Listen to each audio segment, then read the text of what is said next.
Neither side is backing away. Neither side appears to have the intention of backing away.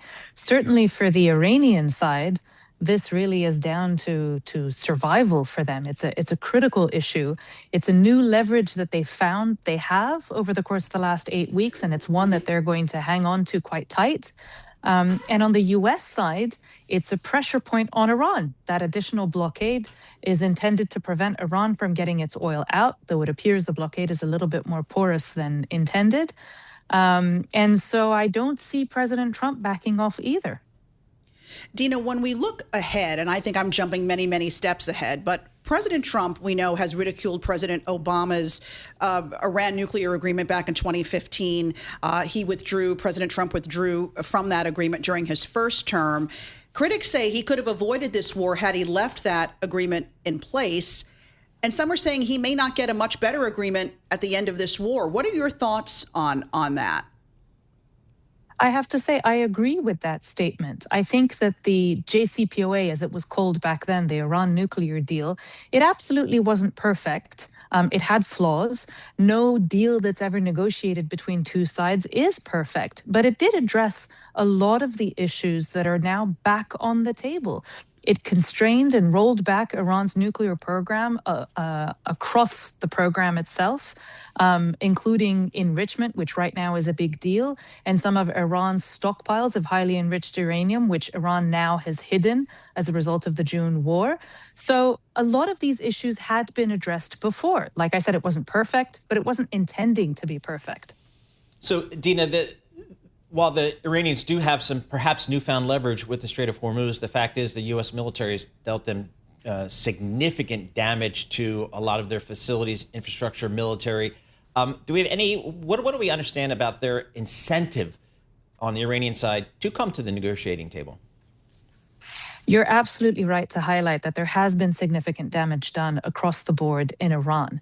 But Iran doesn't require that many capabilities to keep the war going. Yep. It requires some cheap drones. It requires some small boats and explosive devices in the Strait of Hormuz. So that's the first thing. Iran doesn't need much to keep the war going. The second thing is, what's Iran's intention? Well, that's down to what its goals are. Its goals are to survive and to impose a really heavy cost on the global economy to ensure that this war doesn't repeat itself down the line. In order for Iran to be able to do that, it has to continue the war until it can get significant concessions from the US side, because their very survival of the Islamic Republic is at stake. So the bar for Iran to end this war is actually quite high, and it's willing to take on a lot of risk. It's willing to bear a lot of costs in order to continue that. We're just getting a red headline crossing the Bloomberg here, Dina. Iran attacks a third ship in the Strait of Hormuz. This is according to the Wall Street Journal. Are we going to see the U.S. retaliate here? So that's the big question. I think for now, both the Iranian side and the U.S. side, despite the fact that they've shot at ships in the Straits, they've been relatively careful not to shoot at each other, because that would be a clear escalation. The problem is, as you pointed out at the beginning, the Strait is a very narrow passageway. It's a small body of water.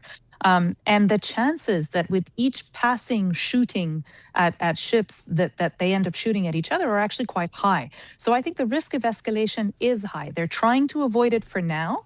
But I think we are inevitably going to find ourselves in a situation where the Americans and the Iranians are back to shooting at each other. Oh, boy. Dina, here in the U.S., the shortage of oil is not that big a deal because the U.S. is a net exporter. We've got plenty of oil here. But, boy, the rest of the world, I'm thinking China. I'm thinking many countries in Asia, not to mention some countries in Europe, really are dependent upon Middle Eastern oil. Is there any sense that China or some other countries are trying to get involved here and try to mediate something?